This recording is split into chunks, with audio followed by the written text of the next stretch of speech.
Hello, everyone, and welcome to our coverage of the 2023 National Championships. Round 5 was amazing. Round 6 is shaping up as another highly combative, intense round.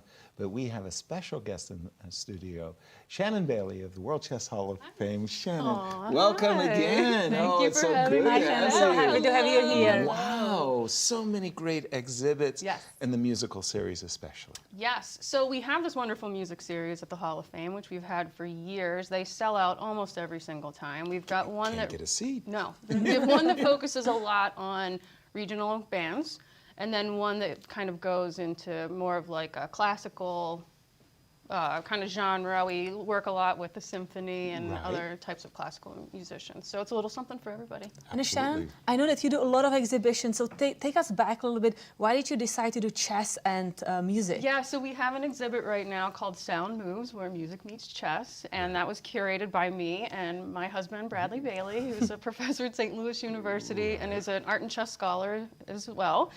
And he's also a huge fan of music, so we were kind of looking at all these great music connections that we have and that we celebrate our music, and so we thought, you know, let's do a show about chess and music. Well, there's a big correlation when I think about top players. Mark Tymanoff comes immediately to mind. He's featured in the exhibition. Lajos Portish, I think Gata Kamsky is really a classical pianist. So music and chess, definitely huge connections. There are so many pieces in this show, and we just scratched the surface. So, you know, we could have looked at it just as like people that used, musicians who used chess on their album covers. That could have been an entire show. Chess players that play musicians that play chess. But we just kind of threw it all in there. It's a nice little survey of stuff. So there's a little something for everybody. Upcoming. Yeah, so this weekend we have Marina Toybina is coming in, and she is amazing. She designed costumes that Katy Perry's team wore in the Super Bowl halftime show in 2015. It's amazing. I visited Hall of Fame and with some of my students at the chess camps, and they just love the costumes. So great. So she also did many costumes for The Masked Singer.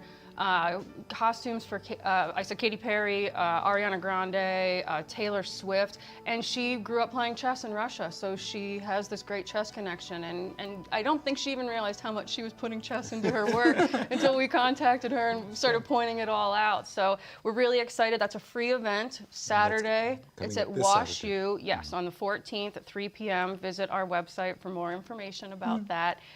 We'd love to see people there. You're going to get to play chess with her, and you get to hear about her work, especially what she did with the Super Bowl halftime show. Wow, that's amazing. You know, and chess is becoming so mainstream. A lot of famous people are now playing chess or posing with chess.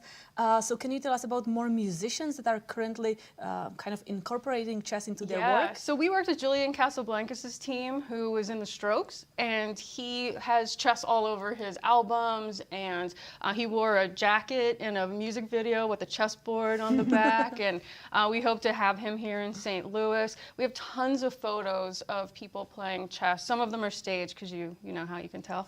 Set up The wrong. king is of the board, the A1 square is which I know you guys love to point out. But there are some that. people, you know, who really are, you know, playing chess in them. A lot of jazz musicians like Dizzy Gillespie and Count Basie.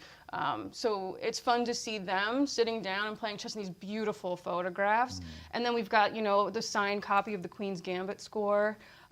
We worked with the Muni for Chess the Musical this summer, That's which was what I wanted such to a say. beautiful collaboration. That was really great.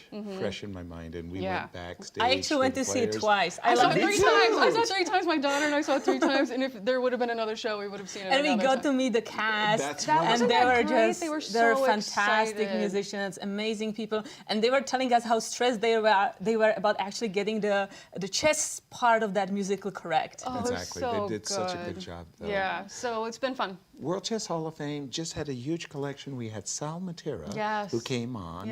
He was president of the Marshall Chess Trust. Boxes of stuff went to the World Chess Hall of Fame. So essentially, your Fisher collection's getting bigger and bigger. Some early stuff. And Right. Sal, I had brunch with Sal the other day, and he was telling me about playing Bobby as a kid. Right. And I said, you have to write all this down. You have to turn this into an article or a book or something, because this is firsthand accounts of their relationship, and both being taught by Jack Collins. And yeah, as you can tell, I love my job because I get to meet the coolest people. Isn't it? And Yeah. you know, the Boris Spassky Jr. Yes, that coming was a into magical time too. Yeah. Right, and that's all on the World Chess Hall of Fame website too. Yeah, that so you can archived see a lectures. video of him talking about his father and his relationship with Bobby. And we did that huge show last year celebrating the 50th anniversary of the 1972 World Championship. And it was much of a celebration of Boris as it was Bobby. Absolutely. Two incredible men. Boris Spassky was a stand-up human being, and Right. his you know, meeting his son was a great honor. You know, I'm always so impressed to go to Chess Hall of Fame and see all that material and how much you guys know about chess players. I feel like I know nothing when I'm there because they know so much about the personal life. I remember reading some of the letters that Bobby Fischer wrote to Boris Spassky. I mean, you could see that friendship there. For me, it was fantastic. Well, we're really proud to do a wide array of exhibitions to try to, you know, get you guys really excited about it that are in it, but then bringing in new audiences of people who might just like music or just like science or fashion. We want to bring everybody in and teach them how great chess is. Speaking of new audiences too, one of my favorite exhibitions, I'll surprise you with this one, was Chess and Comics. Oh, I love You that had all of these comic book.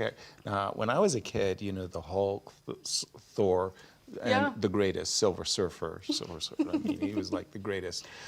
You know, he had the cosmic energy going.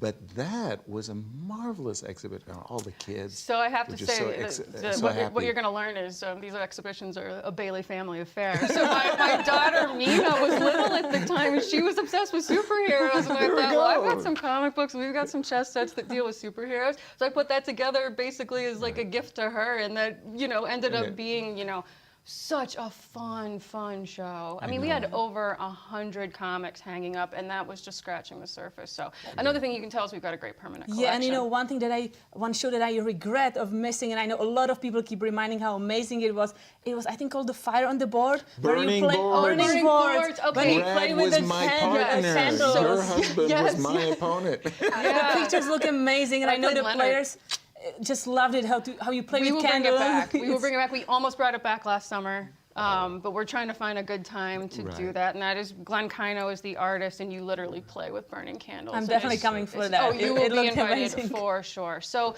yeah, I mean, we've got Guido van der Werf coming back to the chess piano that's in the show. That'll be something going on in January. So a little something for everybody. Shannon, thank you so much for coming. having Thank you me. for joining us. It's And always a thank great you, pleasure. Thank you for what you do for chess, because you know it's not just the games; it's really the players and learning about them to learn about the chess culture. So thank you. Absolutely. Thank you for having me. Thank you, Shannon. And once again, our standings, we're going to start with the ladies, Kate.